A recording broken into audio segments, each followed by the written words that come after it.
Hello everyone, welcome back to our channel. In today's video, I'll show you how you can use a coupon on Shein app. Let's get started.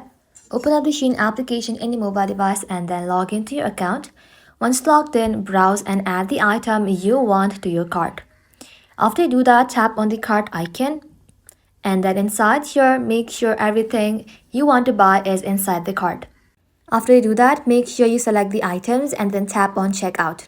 And after that, on the checkout page, look for coupon, apply coupon or my coupon option.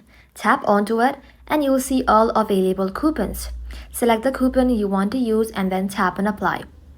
If the coupon is not working, it may only work for full price item, minimum spend amount and certain categories. So make sure those condition matches. And just like that, check if your discount is applied or not.